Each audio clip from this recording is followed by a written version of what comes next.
gods and goddesses have returned.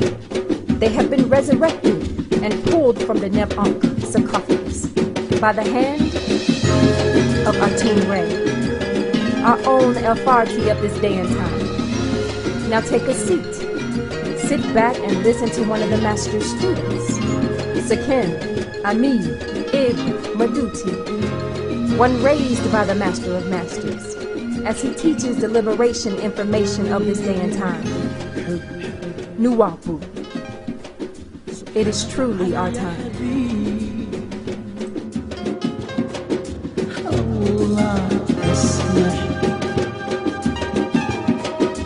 حتى تعرف قلبي قل لي يا سبحان الله يا حبيبي أنه أسمع أنت تعرف كل شيء.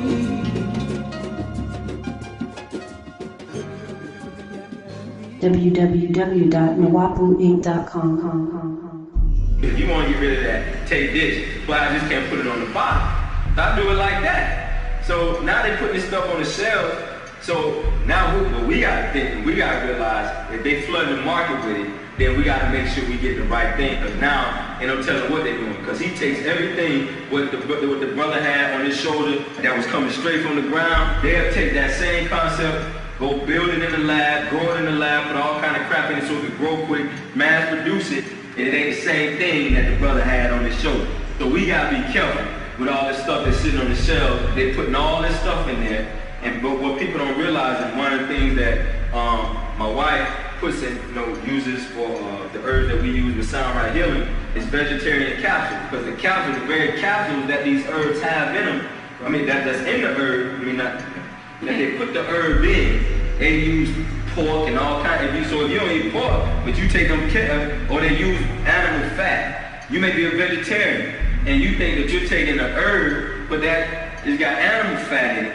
You don't want to put animal fat, so you gotta be careful, because the Caucasian, because he's so not linked to nature, he doesn't think to say, well, maybe we don't need to take this herb that dandelion root may be used for this, but if I put this in it, maybe it won't do the same thing that dandelion root is supposed to. So you gotta be careful when dealing with herbs, that you buy on the shelf. And now he's flooding the market. When it first began, everything may have been innocent. Now it ain't innocent no more, because everybody putting all kind of stuff on that shelf, and then you looking at an herb now, you say, okay, this herb should just be this, but you looking at it, it's got all kind of names and chemicals you can't pronounce. It's like, oh, I thought this was supposed to be natural, but they process it. So you just gotta be careful now, but you got a lot of companies, good companies, that put out the herbs now. But it's just like you said, only certain herbs they're gonna tell you about in the book and that they're gonna put on that shelf. Like the ones that I just mentioned right there, you ain't gonna hear about that. You ain't gonna hear about that unless you go to Africa and you talk to the people there. And they say, oh yeah, that right there, oh no, we got a cola nut. And that cola nut, as long as a man, you'll go to certain villages, you'll see all the men chewing on this cola nut with this red juice dripping out of it. You know what I'm saying? You'll see it on their smocks and everything. You're like, what that they're chewing on? But those men be 85, 95 years old and got little newborn toddlers. Because they just, that's the stuff that they put in their everyday diet, and their reproductive organs and stuff like that, it ain't failing like ours is failing over here. Because they ain't got the same diet, and they got stuff over there to make sure that stuff is maintained. That come right from a tree or a plant they pick it off of. Excuse me, but one really important thing is that if you can't read what you're eating and different things, and then see these people, basically they make the word so hard. It ain't hard for you, but they think that's all the way they can read. I tell people all the time, man, you can, for example, say take a college course. They got a college course that they'll make you go 4 years for, and they'll write a book called The Dummy's Guide to Whatever, and that whole course is in that one book.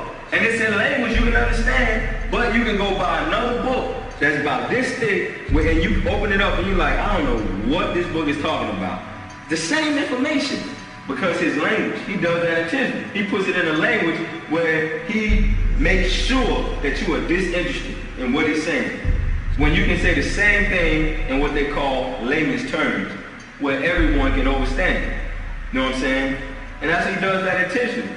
You know, and the problem with the children, and the reason why they don't want to go to these schools, it was always going to get to a point to where what these school systems are doing with these children. First of all, they don't give them any kind of attention. It's like what they call cookie cutter education. You know what I'm saying? All you're doing is sending your child to school. They got some teacher in there with 50 kids in the classroom with a lesson plan and a syllabus, and that's it. And those children are learning about something that they're really not interested in, because they ain't in there learning about themselves. They learn about everybody but themselves. See, that's orchestrated. That's strategy. They're making sure that I don't educate you about you. I want you to want to be everything but you. That's orchestrated. That's intentional. I can't teach you about you. And that's why your kids get out of school, even when they are educated, they get out of school and want to go and do and be everything but who they are. They graduate, they want to go to China, they want to go to Brazil, they want to go to South America, they want to go to Europe, they want to go to Paris, they want to go to Greece. But you never hear them say, we're going to Africa. They don't teach them about that in there. You have people that learn about African studies in college that don't want to go to Africa. You know what I'm saying? So they don't teach you to want to embrace who and what you are. So, listen, you can only do so much to override genetics. And a child, because a child is genetically locked into a certain wavelength as far as what kind of information that they're interested in. You follow? Now, you may get that certain group that will be interested enough in European education to stick it through and go through all those years in college and school. But the majority of our children, because they're vibrating on a much higher frequency than the ones who are low enough to assimilate, they get disinterested. Because they're not learning something that stimulates the way they think. So the ones that make it through, we say, oh, that's the cream of the crop. But the ones that wouldn't conform, we say, oh, they're problem children and they're not intelligent. No, they were intelligent enough not to conform to that crap. We just didn't have something in place to take those children and educate them the way that they wanted to be educated. We tried to stick them in the white man's education, and when they didn't fit, we say our children got a problem. That's unfair to our children. That's unfair to say because they didn't pass his SATs and BATs and bull crap that our children don't qualify. When these same children that didn't qualify and then pass all those tests went and homeschool and home study, went back and scored higher than everyone else on those same tests. So when we educate our children ourselves and teach them the way that we want to teach them, and teach them according to how our children learn. Our children don't think the way. Our children start writing with their left hand, with their right or left hand, and they start writing from right to left. And we think that there's something wrong with that. We call it dyslexia. They call it dyslexia. And you never ask, why is my child, like my son is eager-handed. My son can use any hand to write with. Now some people think that that's weird. They think it's weird because they don't know that that's how we originally were. We can use both sides of our bodies equally. And at a certain point, we started becoming right or left-handed. And the way we originally would write would be from right to left. So when a child is doing that, that's genetically pre-encoded to write from right to left. But when they do it, the school system says you're doing it wrong.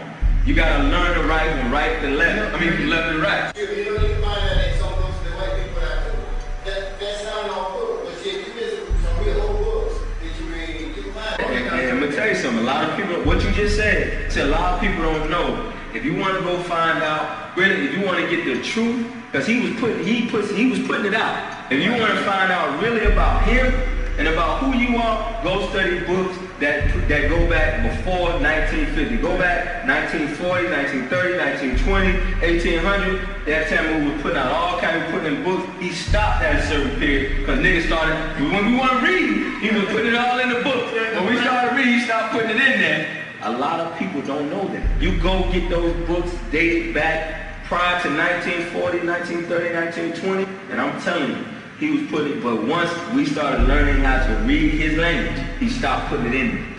He stopped putting it in, but he put so much in them books. What I read to y'all at that first API meeting about what that Christian missionary said about Africa, That was in 1870, something like that. That was in the 1800s. This was written in 1800. He said all this about Africa and the people in Africa and where Africa was going to be. They said all this. They won't say that now. They'll never say it to you in a public setting. Never said to you, but that's what they were saying to each other. So they said, we got to get over there under the auspices of a missionary and get over there before the Arabs do. See, it was a race for Arabs. The Christians came from one direction and the Arabs came from another. The same thing is going on now. The same fight is going on now because they don't send militaries in to colonize. That's not how they do. They send religion first. That's weakened. Religion weakens it. What did the devil say? What did he say? What did it say in the Bible when he said he's the one that did what? He fell and he weakened the nations. He weakened the nations. First thing he does, he sends his religion and his culture. His religion and his culture. Everywhere he goes, he weakens the morality and the structure and foundation of the people there. That's the first thing he does. Because he knows there's no way he can penetrate if the morality, the fiber of the community is in place. There's a foundation there. He can't get in there. So what he does first, he sends in something to break down the traditions and the customs. Because that's the gate. He can't get past that gate. Because he has no morality. He has no customs. He has no tradition. So he got to send something to break that down. So he has to send missionaries in there to say, your God is pagan. You must accept our God, and he will bring you salvation. You may have an unfortunate event like a drought. Well, the reason you're having a drought, because you're not praying to Jesus and God. So you have to start praying to our gods and our images and our likenesses, and then you will be blessed. And by some coincidental event, it started to rain, and the whole tribe thinks that. So they figure we have to convert, but the elders of that tribe, being wiser than everyone else, knows that that's a bunch of crap. But they let the young people make the mistake because it needs to be made. So because that's the only way you're going to learn. See, the white man was a new entity in Africa. Certain tribes had never even seen him. As a matter of fact, when he sailed to the shores of North America, you can go do the research. The Native Americans had a hard time even seeing him because they had never seen a being that looked like that before. So they had a sort of a mirage where they could barely see the people. You follow what I'm saying? They could barely see. They couldn't. Once you understand how the mind works, once you understand how your perception that you call vision works, if you have never seen something in your life, were never told about something in your life, you never had something defined in your life, when you do see it, you are going to totally define, construct, and distort it to something you can identify with. You may not even see really what you're seeing. Did you know that? This is real. It's real. If you've never seen it, then you can see it as something you were totally constructed into something. But because the wise elders, where information had been passed down from mouth to ear, generation through generation, were foretold of this event. So they knew that it must happen. They knew there was nothing they could do about it. All they could do was just survive until that course or cycle had passed. You follow? So it was necessary at a certain point to conform to a certain degree. So the original teachings and doctrines had to go underground and to go into what you call secret or sacred society.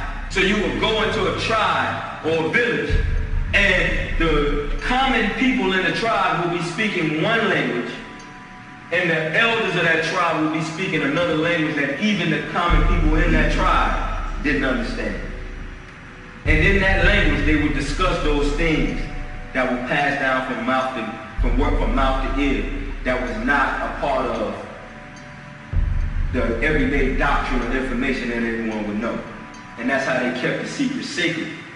And they would pass it down. And they wouldn't give it to the white man. You follow? They wouldn't give it to that alien or foreigner that came into their land that they had to learn to identify with. And the only way they could learn him and learn who he was to what? Get close to him. The same way, by divine cause in events in nature, you had to be put close to him. See, it takes 600 years to breed and graft a new being. 600 years. Now remember that in the book. 600 years. 100 years for the selection of the species, right? 400 years for the actual breeding and the cloning, right? And then another 100 years for educating and civilizing. Within the past 100 years, there have been a lot of leaders that have come to the lost and found people. Black people in America. Marcus Garvey, Noble Drew Ali, Elijah Muhammad, right? Malcolm X, Martin Luther King, and the master teacher, Dr. Malachi Z. York, the culmination, the unification of all the information to bring the overstanding, not the understanding. See, we're a new type of being. We're a mixture of all different types of Negroes. You follow? We're a melting pot. So we can't, there ain't no tribalism here. I can go do a DNA test and find out what tribe I'm from, but my test may come back and that DNA may be 3-4 different tribes in that. You follow? So we can't come in here with the tribalism, which is one of his tools, division. You follow? So we won't have that problem. But what we will have is the knowledge, wisdom, and understanding and how to defeat the devil. You know why? Because we experienced it firsthand. We were up under he had his neck, he had his feet on our neck for 400 plus years. No one knows the devil like the African American. No one. And it will be our job to educate our people and the world on who this devil is and how to defeat him. I keep telling people, you have to stop looking at this thing as spookism. You have to stop looking at this thing as some type of dream or some type of, illustrious supernatural, which there's no such thing as supernatural, because there's nothing. Super means above and beyond. There's nothing in existence that's above and beyond nature. There's just aspects of nature that you don't understand yet. But this ain't supernatural. This is real. When this subprime crisis hit, I keep telling people, you did that. You did it. You caused this country and all the countries that gain or withdraw its power from it. You crippled it. You crippled this country and those countries. And you know how you crippled it? You took something that they put a lot of value in, that they trade on stock markets, that they invest in, and you made it worthless. Just by saying, I don't want to. Because that's what those people did with those houses. Whether they couldn't afford it. Whether you couldn't afford it or not. You did it by taking, because do you know your mortgage, when you get a home mortgage, do you know that mortgage is traded on the stock market? And they also sell it. Your mortgage company sells it. And the company that buys it trades it on the stock market as a security. And that stock is only as valuable as you pay your mortgage. When you stop paying that mortgage, the people that bet on it that is going to succeed, and the people that's trading it like it's valuable, all lose money. So what black people did, whether they got in financial hardships, lost their job, or just didn't want it, black people said, you know what? Because white people, you never noticed, they are more committed to this system than you are. They're a little bit more committed to this than you are. You know what I'm saying? We want, but black people, we go, that white boy goes to work and put 150% on that job. I'll working next to them crackers like, what? But you really, I'm telling you, he's sweating trying to find the problem with the computer. I've already said, that's it. Hey, I'm gonna get, hey, listen, we can't fix it. This crack, I mean, he's sweating. I left. He said it was there another 5 hours. I said, damn, you committed to this company. Wake up every day. One white boy had cancer. They pulled the cancer out of his arm. Wasn't even fully healed. This cracker back working full schedule. And I got a slight back problem and I ain't doing nothing. Nothing. I ain't feel bad about it. I told you I got 400 years of reparation. I'm gonna get it one way or another. But this crack, I mean, he's there full-fledged every morning. They're a little bit more committed to this. Talk to a cracker about foreclosing. You're talking about that. He ain't foreclosing on no house unless he has to. You follow what I'm saying? I was at the E-Check place Saturday and just a white man at the E-Check where the computer broke down or whatever, so that was a joint day. No, I'm gonna be on E-Check there. Listen, y'all gotta remember, this is his heaven. This is his paradise. This is heaven for him. You know what I'm saying? So he's dedicated and committed to this. We can be dedicated to this if we want to. You got black people that think they so dedicated, and you come and say one thing, you know if you did this, oh for real? But you know you gotta quit, man, you still that job, man. You know what I'm saying? So we can't be dedicated if we want to, genetically. Even if we want to be ignorant, our genetics won't let us look ignorant. So it got to a point, see, nobody told us that so many people had so much betting on us keeping that mortgage. Everybody tell us that, like you said. They didn't educate us on that. So we was like, you know what? I just went and tried to get into this investment thing, bought 4 houses, tried to do the investment thing, tried to fix them up. Nobody was really buying. You know what? No, I just cut my losses. I let them go. We did that. I go to move in an apartment. I don't need a house anymore. And the whole industry collapsed. And that's what I keep trying to tell people. We have the power to destroy him. And not destroy him by fighting. We don't have no military, and we're not organized yet to fight him. All you gotta do is let him go. Say, look, you know what? We can do our own thing. We don't need you for anything. All we need you to do is leave us the hell alone. That's it. Just leave me the hell alone. We gonna go. We got our own land. We got our own country. We got our own place. You just leave us the hell alone. We are fine. And when you do that, and that's why the myth about he doesn't like you, he hates you, you this, it's a lie. That's why he stopped Marcus Garvey and his people. Because if he didn't want us, hell, he should have helped us get on them ships and them boats and get out of here. Because this was the height of the civil rights, the so-called Jim Crow in this country. If he really hated us, he should have invested money to help Marcus Garvey. But it's a lie. His country can't function without black people here. That's why he's letting them Mexicans flood in the way he's letting them flood in. They always have to have a slave race that they can ride the back on to power. Yeah, one thing I'm gonna say is, did you watch the election? The election, I kind of keep up with it a little bit, enough to find out who's winning. You heard anything about Israel White said something about My thing is this: if a man, that's why I'm telling people to watch out for Barack Obama. Y'all don't know the history on him. I know the history on him. I know who his father was. I know how his father helped do what he did in Kenya with the Malachi Revolution. What I'm saying is, Barack Obama, y'all have to understand, Barack Obama and the history behind him, you follow? Listen, why would he get up? It's one thing to distance yourself from your past, but why would he not address any of the real issues concerning the black community? You can address the Jewish community. Barack Obama never addressed the black community. Not once.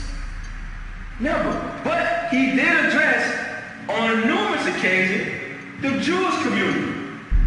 But when someone that was close to him addressed the issues of black people, and the fact that you just had a brother get shot 50 times that didn't have a gun, right? And you just had a brother on TV, 2 brothers, mistaken identity, get beat the hell out of them by the cops, you That's not an issue to you? You follow? Well, we have to address all races. That's good. Address all races. We one of them. I'm saying that to say this. Y'all think that the white man is just going to lay down, roll over, and die. You got nothing coming. He's too smart in that. What he's going to do, he's going to put a face in there that you can deal with, and he's going to run it from the back. Because you're still caught up in the web.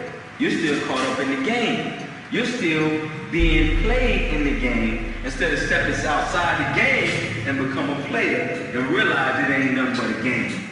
Okay, now why is it all those fights we do on the Democrat side, they all run on and all work like said? They still with it. Listen, this has nothing to do with race. This has nothing to do with race. This is what I'm trying to tell you. See, it's only racial with us because we the only race that everybody got them beaten up on. So that's why I gotta tell people right now we gotta be racist. But once we reclaim our throne and once we become independent and self-sufficient, why I gotta worry about racism when I've created an environment where I don't have to worry about people being racist toward me? You only gotta worry about racism when you're somewhere else in somebody else's land trying to get what they got. So I'm only addressing it from that point of view. What I'm trying to tell you, white people right now, all white people are not a part of this grand conspiracy. You got white people that don't know no more about what's going on with Barack Obama, President Bush, Dick Cheney and all them, and nobody else. They just out there, just like you, just a part of the system, a part of the matrix, and sheep within it. Or goats, whichever one you want to pick. So they just within it, just like you. They don't know about all that stuff. All they know is they want change. Because when you go to that pump, see, this ain't Jim Crow no more. You go to that pump, it ain't just $4 almost $5 a gallon for me and you. It's $4 to $5 a gallon for them too. When they go into Kroger and Publix, it ain't just expensive food for you. It's expensive food for them too. So all them people know is, man, we need something different. Because this joker, all I know, I had two sons, this lady, I had two sons that died in Iraq. I got a brother that, you know what I'm saying? That's across the board. So McCain, who basically said, I'm going to do the same thing George Bush said, they don't vote for him. No, I'm cracking this stupid and said, well, if this, I don't care if he's perfect. If he gonna get in there and do, it's set up that way. That basically what I can do, I can put you under so much stress and pressure, and put you under and suppress you to such a degree, to where Eddie Murphy had a joke when he used to do stand-up. He said to a person that ain't had no food in a while, that's hungry, a saltine tastes like a Ritz. You know the difference between saltine and Ritz? Saltine got no flavor, got salt, but a Ritz got that buttery taste to it, right? They said to a person that ain't had food in a long time, a saltine tastes like a Ritz. You gotta realize everybody's jacked up right now. So anything that ain't George Bush will win right now. They know that. Barack Obama is somebody that, now listen, the devil plans a plan, and the Most High plans a plan, and he's the what? Best of planners. So with that said, even though they think by putting Barack Obama in there, they still can control and pull the strings from behind. All they're doing is set things up for their own demise, because they don't control nobody. The ancestors control people. Spirits control people, whether y'all realize that or not. You're not even controlled by you. There's a spirit that governs you, that controls you. And Barack Obama gonna do what he's supposed to do by nature. Yeah, I believe, but you know, sometimes pretty much say you're gonna do this, you're gonna do that. You know, first of all, what does he promise he's gonna do? What he did promise, first of all, he's against Mugabe in Africa, which tells me that he's for them going over and taking over Africa. You know what I'm saying? Because that's what Zimbabwe is standing against. That's what Mugabe is against. He don't want them, he kicked all the reason matters, and he kicked all the crackers out. You know what I'm saying? He said that he's with Israel and against Iran. You know what I'm saying? I mean, what has he said to make you think that he's anything different than what Bush? He's just Bush. You got Bush, who's the person that ain't gonna put no Vaseline, and Barack gonna grease it up a little bit. They were different. I mean, it's the same guy. is going to do the same thing. As a matter of fact, he's thinking about, I sent the email out, he's thinking about putting an ex-military strategist as his vice president. Why do you need an ex-military strategist as your vice president if you ain't planning on going to war with him? Well, you gotta have, Who's had an ex-military strategist as their vice president ever? Ever? Name one. That's why you got military advisors and generals and lieutenants. That's what they for. Why do you need a military officer, or ex-military officer as your vice president? Why? Unless you plan on going to war. Whether you realize it or not, and whether Barack Obama want to or not, the U.S. and China will fight. And whether y'all realize it or not, China is blaming the U.S. for that earthquake because they know they have the technology to do it.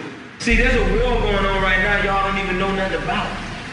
Y'all sitting over here like lame ducks, and y'all don't realize that this place has a bullseye on it. What four countries just merged and worked everything out overnight? Japan and who?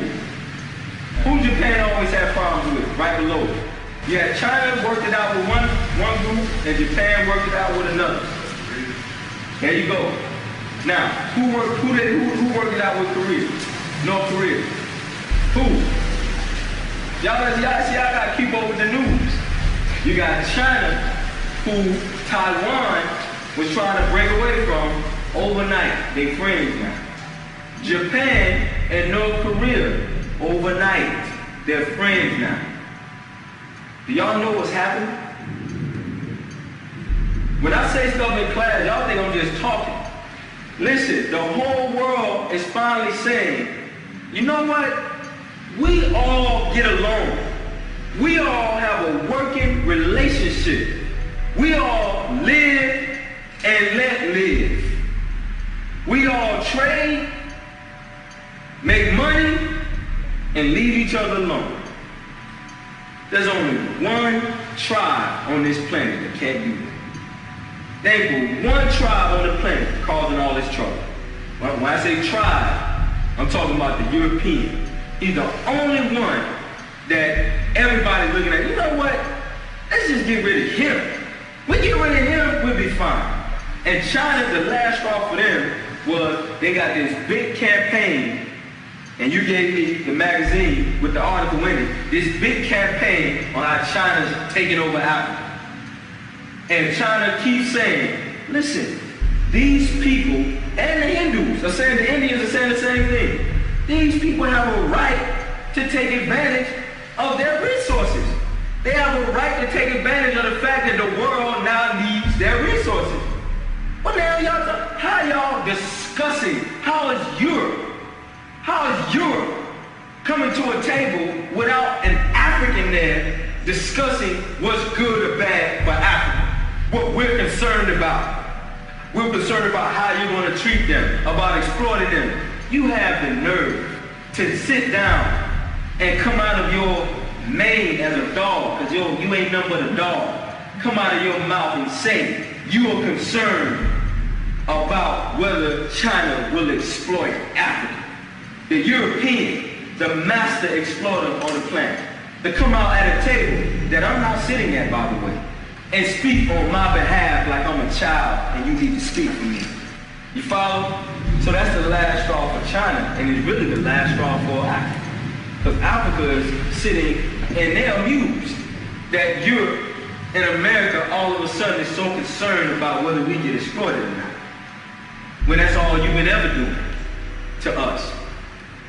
So the world is waking up.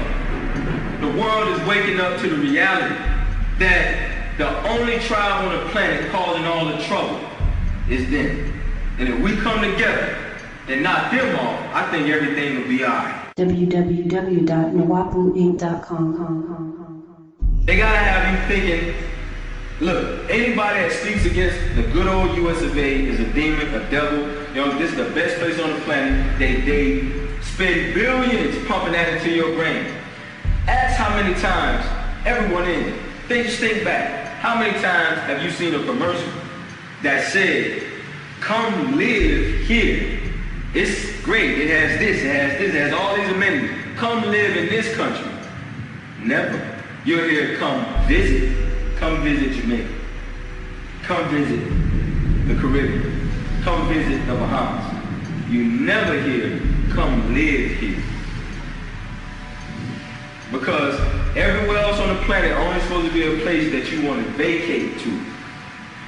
Not a place you want to live. You're not going to be in McDonald's looking up on the screen and seeing Burger King commercials. It ain't going to happen. You follow what I'm saying? As long as you're here, they have to sell you here. And they have to make you think everywhere else in the world is underdeveloped, third world. First of all, let's discuss developed and underdeveloped. First of all, let's discuss that. Developed, first world, or third world. Where do all these terminologies come from? Developed. So according to them, developed means a place that has streets and roads, buildings, cars, factories. That's developed. That's good. Now scientists are coming back and saying the reason the planet is warming up, the climate is changing, and everything is thrown off is because of that development. But these countries are underdeveloped. They're not developed, right? Now, this is supposed to be a developed, advanced country. What country in the world has the highest rate of divorce? What country in the world has the highest rate of infant mortality? What country in the world has the highest rate of sexual molestation? But they're developed. What country in the world are as removed and detached from nature as anyone else in the world? And you know it by what you see in these cities. Who's detached more than any country in the world? The United States. But they are the most developed. The highest rate of sick people, diseased people, crazy people, obese, the most obese country on the planet, but they're the most developed. Whose definition are we using for developed? What do we see as developed? What we used to see when we were in our right minds is family structure, foundation, morality, integrity. That was developed to us because it developed the divine inequalities and bring them outward and have that reflected in our community was as developed as you can be. Well, I ain't got to worry about my little girl going outside and being raped. I ain't got to worry about my son being told in school it's okay to be a woman. Where I don't have to worry about my children one day getting hooked on dope. That's developed to me. Mentally, spiritually, and physically developed. Not because you got cars going everywhere, and factories thrown up everywhere, and TVs everywhere. Because they tell us that's development, that's good. And they don't even tell you that's what's killing you, and that's what's pulling you away from nature. You got people whose feet, bare feet, have never touched the ground. Never connected with the soil of the earth or the grass. You follow? No connection. No connection. But they tell you we're developed. We're developed. We look at Spider-Man, Superman, Batman, Caucasians in tights, and leotards and underwear, and say these are superheroes from Haru, our Egyptian ancestor. whose blood flows within our veins. And we go and we sit and we watch them and say that they are superheroes with supernatural ability. Now we're developed and the most intelligent. Because by implying that you're the most developed and the most advanced, you're subtly implying what? You're the smartest. That's what you're saying. And we go and we watch superheroes and say, here's a superhero, he got superhuman ability. And watch a fly or a bee fly right in front of your face. And don't realize that what you're saying is impossible or super ability. You're seeing it every day right in front of your face. Spider-Man can walk on walls, so can the lizard. A bee uses levitation and anti-gravity to float. But you put it on a white man in a movie and, oh, that's amazing. And you don't even look at the amazing nature or natural things that's right in front of you. That's right in front of you. You don't even realize it. You're so detached from nature, from the God in you, that you don't even see it. He's closed your eye. Not your eyes, your eye, the real eye, not these eyes. He's closed it, and you can't even see it. You follow? But the problem is that eye's starting to open, and you're starting to realize these things. You're starting to not care as much about this as you used to. You're starting to not be attached as much to this as you used to. You're starting to say, you know what? I really ain't into this like everyone else is. I don't see things like people see it anymore. See, that's the problem. And that's what he has to watch.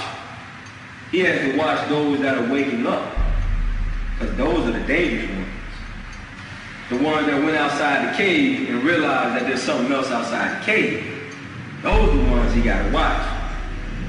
So this Homeland Security thing had nothing to do with the Phantom Menace called Al-Qaeda. Y'all did see that movie, The Phantom Menace, right? Where they created an enemy and everybody gave up their rights so they could fight that enemy. And the enemy was created by the very people that wanted them to give up their right, to hand them over to power.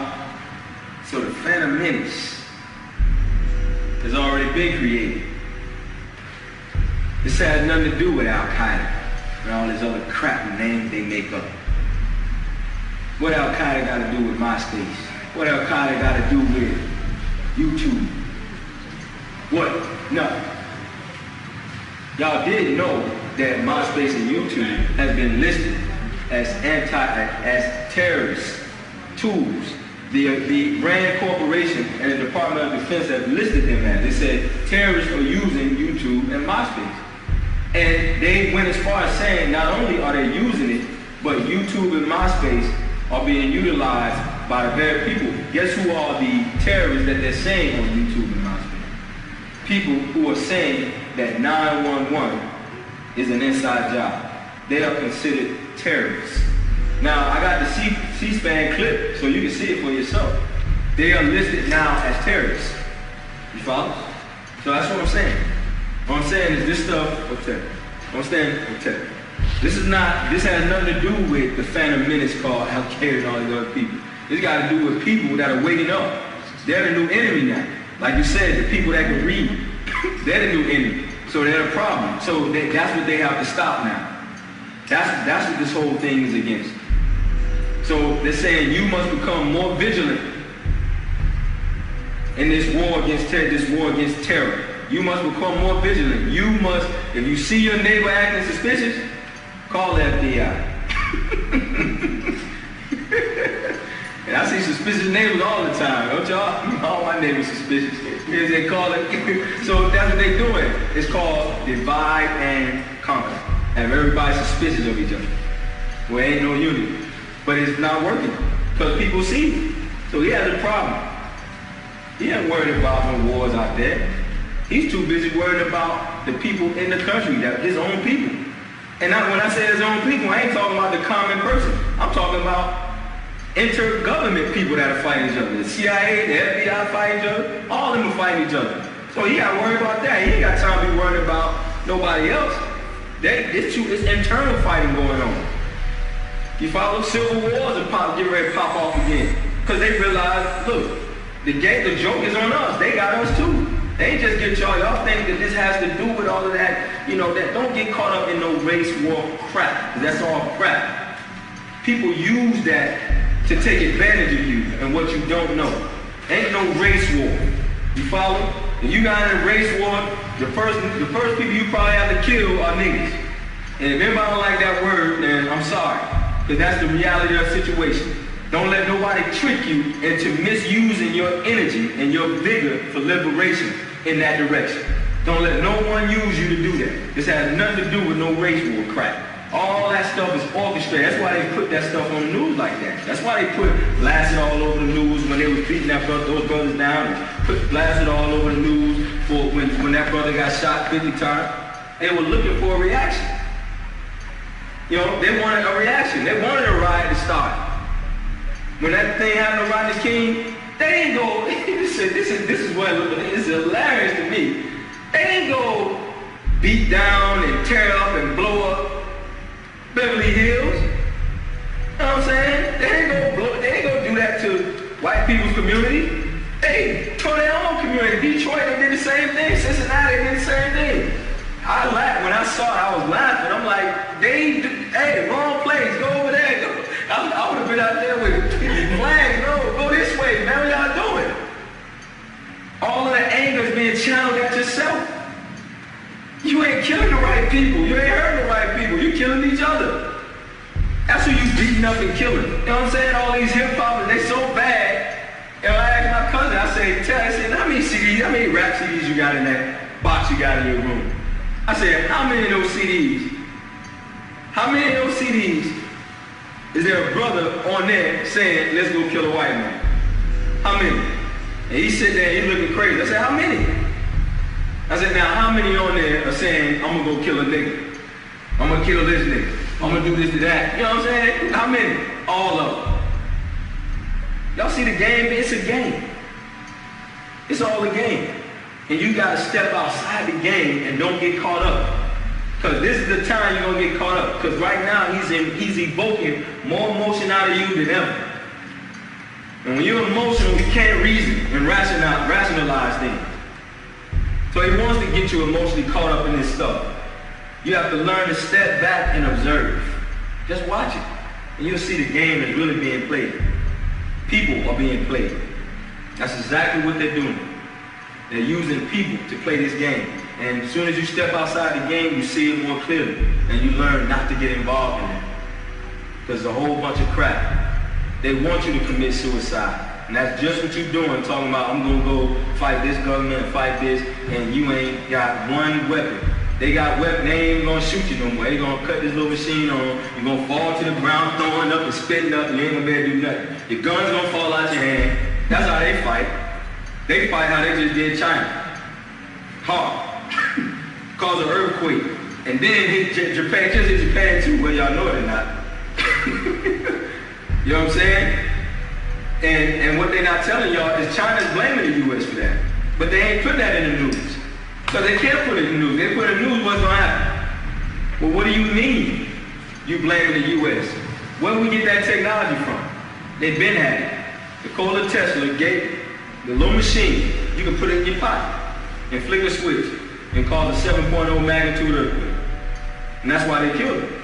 Because they took all of his inventions and used it for destruction. And he didn't want to build them no more. He tried to get rid of all of it. They stole all of his patents. You follow? He was one of the scientists they brought over here from Germany. But he wasn't German, he was European, he was from Russia. You know, one of those providences in Russia. You follow what I'm saying? But all of those were scientists that were working with Germany. And through Operation Paperclip, they pulled all those guys over here. The Third Reich didn't lose the war, Germany did. The Third Reich still running your government right now. That's why they call this regime the Fourth Reich. It's the same people. They put all the same, scientists and all those guys that were over there helping Hitler kick the U.S. butt. They brought them over here. You follow what I'm saying? And none of those guys didn't want to go along with the plan. And Nikola Tesla, who was the brightest and most intelligent amongst them, they killed him because he didn't want to keep putting out these inventions that he wanted to use to help humanity. You follow? For peace. And they didn't want to use it for that. They're warmongers, they're beasts, demons. So they didn't want to use it for that, and he didn't want to make them anymore, so he started sabotaging all of the projects like he did with the Philadelphia experiment. And so they went and they killed him. You follow? And they got a whole story. Go look it up. It's a big thing. You know what I'm saying? A great scientist. And they stole Alexander Graham Bell, all them guys, all of them stole Nikola Tesla stuff. And they came out and stole the patents, and they came out and said, now you reading in the books that they did it and they had nothing to do with it. And you asked them, if you'd have went back and asked them to rebuild it, I'll take the plans, you build it. You build it over. They wouldn't know what to do. They went and stole all this stuff and came out saying, no, the vacuum tubes, the cathode ray, all that stuff, where you get your computers from and all that stuff today, the basic computer model that bred and shot off into what they are today, Nikola Tesla. You follow? Who was in tune and in contact and was himself an extraterrestrial. That wasn't from here. You follow what I'm saying? Now, I know that sounds crazy to people when you say extraterrestrial. It sounds crazy. But it's only as crazy as what religion says happens to angels or people that come outside from the outside of this atmosphere to this planet in human form. Because all religions say it. Judaism says it. Christianity says it. And Islam says it. In Islam, they say Gabriel came to Muhammad and spoke to Muhammad and appeared to him with the white jalabi on. Now, spirits don't wear clothes. You follow? In the book of Revelation, when the angel was speaking to John, what happened? John fell at his feet. Spirits don't have feet. In the Old Testament, not only did it say that angels in the Old Testament, they referred to them as Lord.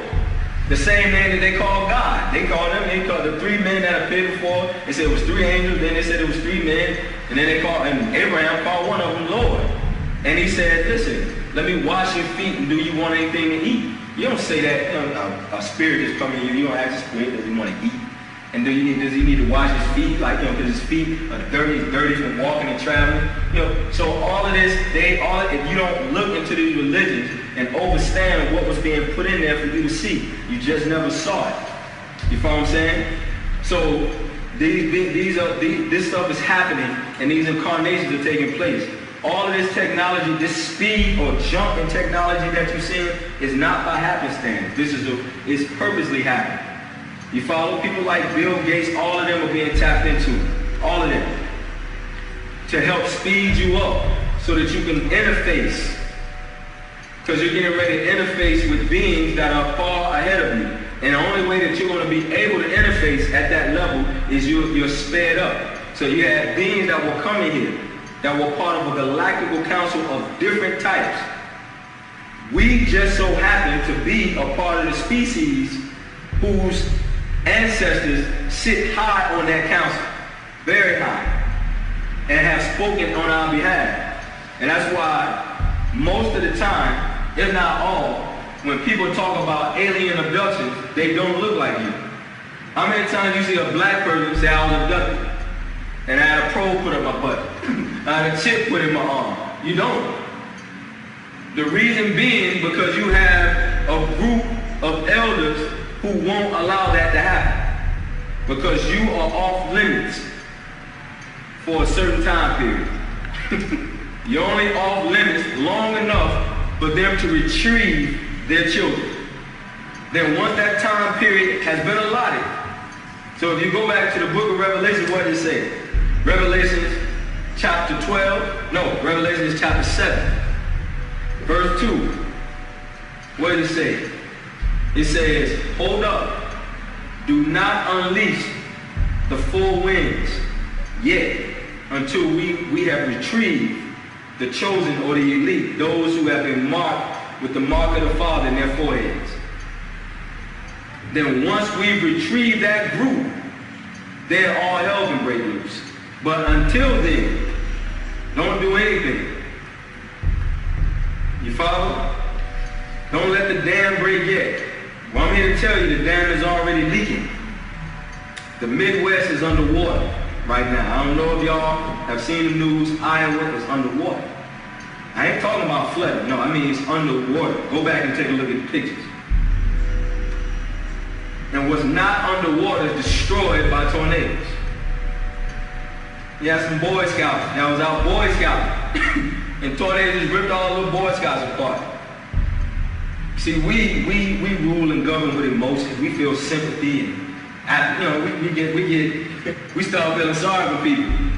But our ancestors that control all this stuff don't govern and rule the way we do. They take care of the job because it has to be paid. The price has to be paid, whether we like it or not. Whether you want to sit in the church and pray, because now people are having all these big prayer vigils, they're going to church and they're hoping this doesn't happen.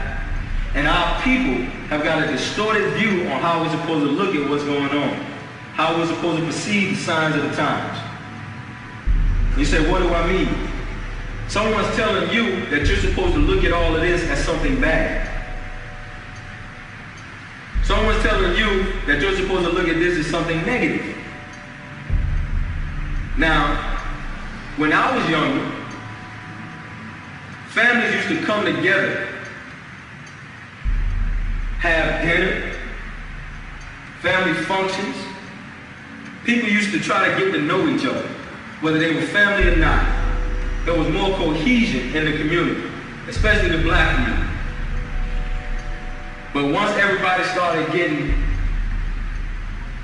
a little better advantage and edge in life, and started living high on the hog, as they say, everybody started going off and courting themselves off into individuals.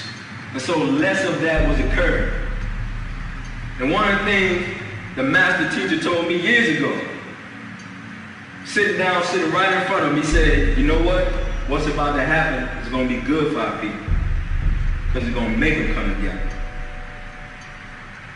When you can't afford by yourself to pay the water bill, the gas bill, the house gas and the gas in your car, you follow? When times get so rough that you gotta team up, you gotta group up to get it done. Because he's inflating the price of everything to the degree where you can't afford it anymore. And it's jobs, because now the labor is being driven down intentionally. Because I'm not going to pay you $50,000 for something that he's going to work for $20,000 for. I'm not going to do that. And I'm not going to keep my company here spending $5 million a year to function when I can go to India or Taiwan or Mexico and spend $500,000 for the same labor. I'm not going to do that. So now you got people graduating with degrees, BSs and all of that BS, and can't get a job. Can't get a job. Have to work for a job making the same thing that a person with a what do they call those things? GAD, GDA, whatever, GED, whatever, all these, well, whatever, and so I said the same person can get that job. You follow? They fight for jobs that those people can get. But it's necessary. It's necessary. When you get too complacent and too comfortable, it's being done so you can wake up and you don't be lulled to sleep like everyone else. Because if you're asleep when the blow comes, the blow will have more effect on you. But if you get prepared for it, when it does come, when everyone else is panicking, you're not. Because you already saw it coming. So it's necessary. This destruction that's happening has nothing to do with you unless you want it to. Unless you consider yourself a hard, cold, stone American, and this is your country, and you're going to live and die by it. And if that's the case, then so be it, patriot. All I'm saying, where it ain't flooding, and the tornadoes ain't hitting, it's burning. It's still burning over there in California right now, right? You follow? And where it's not doing any of that, people can't afford to live. Now, if people want to sit up and act like these things are just happening and there's nothing wrong and they're part of, it's just a coincidence that all these things are happening at the same time, then you can do that. I know it's not. I'm not stupid. You follow what I'm saying? And I don't think anyone else here is stupid. These are signs of the times. Someone is trying to send a message that they failed and that your time is up. You got an extension in 1914. You got an extension in 1966. You get no more extensions. That's it. And you try to take a king off his throne. Watch him act like a savage. You have to pull him off that throne because he won't leave voluntarily. And when you pull him, he's going to beat, scream, kick, fight, whatever to come off that throne. But he don't want to come off because he's spoiled. All right. Because he's spoiled. He don't want to come off. So that's what you're seeing. You're watching it full-fledged in your face. He's being pulled off, whether he likes it or not. You know what I'm saying? You can have the CIA set up everywhere, FBI set up everywhere. You have him in his class, have him in all your class. It ain't going to stop. It's going to keep going until you're out of power. And no, I'm not anti-government. I'm not advocating the overthrow of the government. I ain't got to advocate nothing. All I'm asking is for nature to take its course. And with that, everything that we need is going to take place. Go ahead. That thing that you're saying about the changes going on in this continent and around the world for that matter, and people waking up, you know, and that awakening is, I guess, sending them to their respective religions or way of life or whatever. And I was dealing with the sister the other day, and her question was to me, which I'm asked you. She said, well, what if people, as long as they have faith and stay true to that, then will they be saved, for lack of better words, and what's going on? Okay. When the tornadoes and the floods and the hurricanes hit, do they skip over the churches? Do they skip over the mosques? Do they skip over the synagogues? Those people had faith. And they really believed that the gods of that religion was going to save them. They really had faith that that was going to happen. What do they say faith is? The substance of what? Things not seen and things hoped for. All belief, not fact. So people right now, they're going to cling to what makes them feel the securest and the safest. And if that's belief, faith, religion, mythology, or whatever, you follow? That's what they're going to cling to.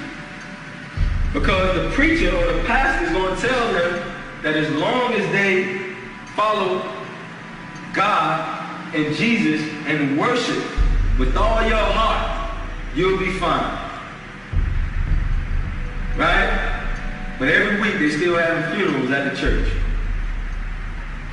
The church wasn't enough to stop diabetes from killing people in the congregation. The church wasn't enough to stop high blood pressure, tumors, cancer. Wasn't enough. See, you can pray, makes a lot, go to church, read the Bible, study the Bible all you want. But if that Bible or that church or that religion is not giving you the necessary information to take care of your mind, your spirit, and your body, it makes no difference what religion you believe in. See, the laws of nature are binding. And the laws of nature have nothing to do with religion. Religion is crap. You follow? If you don't eat the right food, I don't care what God you pray to, you're going to die. Whatever name you want to make up. If you're in the wrong place at the wrong time, then that bullet will be meant for you. Because your religion should have gave you the proper information to know why you shouldn't be in that place. Or create a place so you don't have to be in that place. So it don't matter what religion you cater to or you believe in. You follow? That's another trick. To have people sitting around waiting for a God or a savior figure to pull them out of something that they created for themselves. Something you created for yourself. When you ask people, so the savior is going to come, the Messiah is going to come, they're going to come and do what? Well, they're going to come and take us away. Take you away from what? Well, what Satan and Lucifer is doing. Who is Satan and Lucifer? Well, all this negative and bad things. Well, Satan and Lucifer, ain't no red man with a tail and pitchfork running around here doing this. It's human beings doing it. Humans, people. Well, Satan, he uses people. Okay. God uses people too, right? Yeah. Okay. So who decides whether God or Satan uses them? You do. Because they tell you can either go on the left or the right, the side of the sheep, the side of the goat, the side of the positive, the side of the negative. Who chooses? You do. So who's the source and the cause of all this trouble on the planet? You are. So who would you be getting saved from? Yourself. So you can go to some other place, some other heaven, some other planet, wherever your heaven is, and do the same thing you've been doing here. Is that what's supposed to happen? Or is what's supposed to happen is you're supposed to change or be changed. The change is supposed to take place here first. Because I don't care how many people you sit in the congregation. You can have a million man marches. And all those brothers that come together for that one day and sensationalize that event like it's a grand event, and they all leave and go to their respective places and never see each other again and never have any effective change. No effect on anything. None. So it's useless to get people together physically who ain't gonna do nothing but argue and fight, and the main thing that they're gonna argue and fight about is religion. Because after you scrape past all the other differences that we will gladly get past, me and you will gladly get past the other differences because we want to bond, we want to be a brotherhood. But see, religion starts to deal with the essence of a person. See, that's a little harder to get past. The word religion means to bind or to bond. Just like chains. Me and you can't bind or bond as a brotherhood because you're binded to a religion that's 1,400, 2,000, 6,000 years old. And the blood that runs in my veins, that runs through yours, they can't even trace the birth record on this planet. And we allow religion to stop us from binding and bonding with each other. Fake. False. That has nothing to do with who and what you and me are. Religion was set up for people who want to worship. Because there are people on this planet that have to worship, just like the sister said. There are people on this planet, they need to look for a solution from someone else. Whether it's someone here or there, they need someone else to put that responsibility on because it's too heavy for them. They need that. But then you have people here that are ready to be responsible.